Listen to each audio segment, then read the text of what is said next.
For PhillyInfluencer.com, I'm Sean Brace. The alarms, the bells, the whistles, they're all going off right now. Yes, this is unfortunate news, but on Saturday night, Adrian Wojnarowski from YahooSports.com put out an article, put out a tweet, and it was like around 8 o'clock, 8 p.m. on a Saturday night.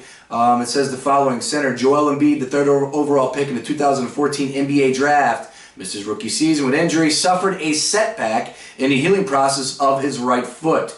That's right, league sources told Adrian Wojnarowski on Saturday night. And after that, after Wojnarowski's tweet and his report on Yahoo Sports, Sam Hinkie decided to release a statement, and this is from 76ers.com, and Sam Hinkie says the following: as part of our conservative approach focused on the long-term health and recovery and care of Joel, we have been closely monitoring his process, regularly evaluating his status and adjusting our plans accordingly. Recently, here comes the meat and potatoes, Joel and Sixers personnel traveled to LA for a series of routine exams with a number of physicians who have been actively involved throughout this process. During his visit with Dr. Richard Ferkel, a standard CT scan on Joel's right foot revealed less healing than anticipated at this point. This is not good. Obviously, we can understand why it's not good. The one thing that we are fearing over when we talk about Joel Embiid is his health. This is a guy that's been dealing with how many injuries, and he's only been playing basketball for about 4 or 5 years now, if that. He only had 1 year at Kansas. I think he played 2, maybe 3 years of high school. All right, so this is probably his 5th year of playing basketball altogether. He's dealt with the back injury. He's had the fractured bone in his foot, and now that's what we're consistently talking about when we speak of Joel Embiid, is this bone in the foot. And right now it's not healing the way that the 76ers doctors and everybody involved would like to see. Yeah, that's cause for concern, because basically for me, and I know that there's a lot of people out there that feel the need to cut down Sam Hinkie because, you know, with the Michael Carter-Williams deal, none of those picks panned out this year and blah, blah, blah, blah, blah. There's a number of other reasons that we can go down and butt heads over Sam Hinkie's decision process. But for me, I've been signed up. I've been crossing off, you know, I've been checking the box next to every deal going, okay, Sam, I agree with that. You get my seal of approval on that. Why? Because Joel Embiid, he is the cornerstone for this franchise. He is anything and everything. If you want to talk about this 76er team possibly competing 2 to 3 years down the road, it's not because of Nerlens Noel, who's a good player, all right? It's not because of Tony Roughton, all right? It's not because of who they're going to select number 3 overall this year, although I think that D'Angelo Russell is a pretty darn good basketball player, and if they get into Okafor's world, which we're going to get into in just a second, I think that that's a pretty good problem to have as well. It's all about Joel Embiid. I said this a couple months ago, and I'm still going to hold on to this, all right? Andrew Wiggins had a phenomenal year, Rookie of the Year. He looked like he looked exactly what you thought Andrew Wiggins would look like his rookie season. And he's only going to get better. After the season was over, I'd still look you straight in the face and tell you I would select Joel Embiid with the #1 overall pick. That's how much I believe in this guy. I believe in his ability. Unfortunately, you're just scared to death of all these injuries. And right now, this latest situation that came down the pipeline on Saturday night, yeah, it's got the heart beating a little bit faster right now. That's not good. There's some 76er fans out there that are talking about conspiracy theories. I love a good conspiracy theory, so throw your 10 cap on, all right? The first one is Sam Hinkie doesn't want Joel Embiid playing in the Summer League, which is Vegas, I got the Orlando Summer League banner here. I'm not sure if they're back in Orlando, but I know they are in Vegas. He doesn't want him playing in the Summer League.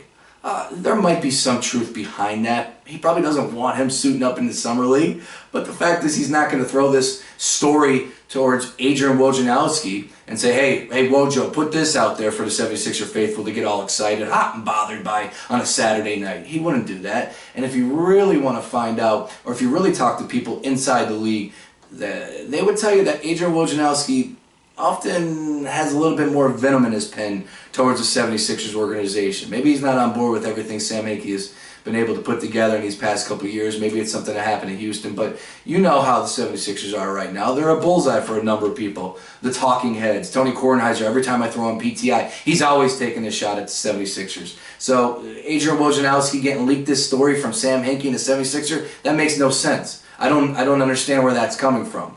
But I'm sure Sam Hinkie doesn't want Joel Embiid playing in the Summer League. Sure. I mean, after all, what do you get? What do you get for playing in the Summer League? Joel Embiid's going to be fine if he stays healthy and you put him out there the first day of the season or first game of the season, whether it's in October or whatever it may be. He'll be fine. He doesn't need to get minutes in the summer league, that's for sure. The second conspiracy theory that 76er fans are throwing out there is that this is to throw a smokescreen towards the teams that are selecting after the 76ers in this upcoming draft on June 25th. And again, I just feel like you're really jumping through some major hoops, and those hoops have fire coming out the outside if that's what you're trying to do to put a smoke screen out there. I really do believe that there's some truth behind this. I'm hoping that, you know what, the doctors are saying, hey, you've been working pretty hard for the past couple of weeks, Joel Embiid. You're looking good. Why don't we just slow it down a little bit? There's no reason to get too crazy just yet. All right, still got a couple more months until the season starts. I mean, for crying out loud, the finals are still going on. So the NBA season is not over just yet. So slow it down, Joel Embiid, and we'll see what happens. But any way you want to slice it, this is not good. The recent story from Adrian Wojnarowski is that the bone is not healing the way that the doctors have anticipated so far. Yeah, not happy to read that, but not surprised, really. Joel Embiid's going to be dealing with health injuries his whole career, but we need to move past this foot injury already because I don't want to be reading any more things about Yao Ming and how it finished his career, and there's 100% truth behind that injury and Joel Embiid and what he has as well. Moving on, some other Sixer stories. I know that that's the meat and potatoes, but still, let's look at these other two stories that came down the pipeline over the week.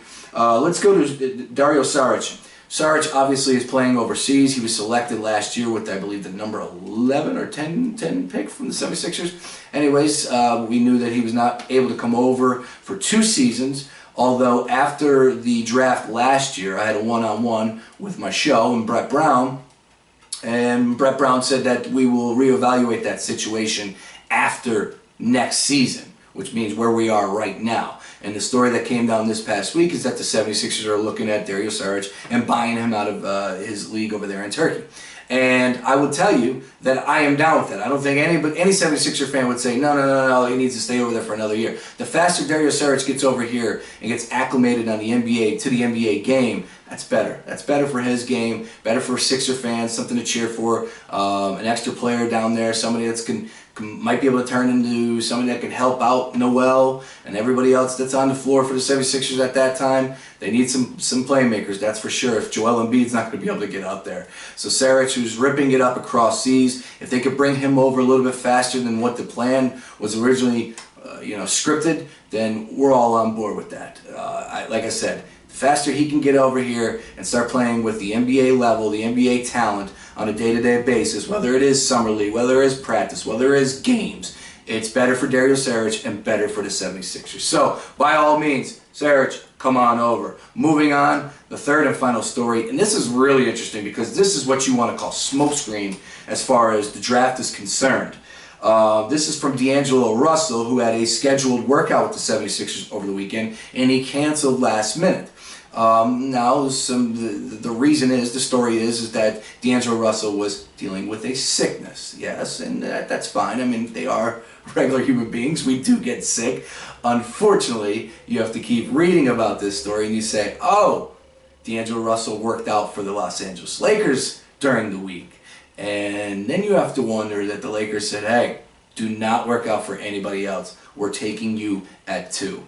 We know Karl Anthony Towns is going number 1 overall to the Minnesota Timberwolves. We are taking you at 2. Don't work out for the 76ers. But that's fine, Sixer fans, because I know everybody was all excited about getting D'Angelo Russell. And I was for a minute there too. Trust me, because that's the way I thought the tea leaves were playing out. I thought, you're going to go Karl Anthony Towns 1 to Minnesota, 2 Okafor over there to the Lakers with Kobe, all right? I mean, and Julius Randle from Kentucky last year is coming off that injury as well. I thought you got yourself a nice little core there. Doesn't seem like the Lakers are, it seems like the Lakers might be leaning towards D'Angelo Russell. So, Sixer fans, this has got to change the way you look at Okafor, especially with this latest news coming down about Joel Embiid. It's a good problem to have. Again, you want to go back to a couple months ago when we were talking about the 76ers getting the number 1 overall pick. Well, here we are again. Could you imagine the 76ers landing Joel Okafor? All right? You get Oak, you get Nerlens Noel down there. I mean, come on. That's one hell of a squad right there. That's what we want. That's what we need. D'Angelo Russell was a nice fit. It would have been, I mean, he's a special player. He's a really good shooter. Don't get me wrong. I love his technique. I love how he's crafty. You know, he's got a little Jalen Rose in him, a little, you know, don't talk to me. And he's got bravado. He'll pull up from anywhere on the floor. Yes, I want D'Angelo Russell, but if that's not in the plans, and the Lakers select him at number 2, and we get Jahlil Okafor, I know I just called him JoJo Okafor, I believe I did. So anyways, or Joel Okafor, yeah, Jahlil Okafor, that's who we want. Come on, you get Okafor, you get Nerlens Noel, and you're able to make some moves, talk about the picks for the following season, Saric coming over. That's one hell of a squad. That's where we want to go. But again, I believe that that's a true smokescreen. We'll see what the Lakers do, because I would imagine if Kobe's in that front office making those decisions, which we all believe he is, he's saying you got to go with the big man, Jahlil Okafor. We shall see how this is going to play out. So Sixer fans, you got to relax, you got to calm down. Let's see what the latest news is as far as Joel Embiid is concerned and how his foot continues to heal. Hopefully it's just, you know, the doctor's saying, hey, let's relax a little bit. Joel, you look great. Let's just take it easy for these next couple of months. The season doesn't start until September, till October. We got a long way to go.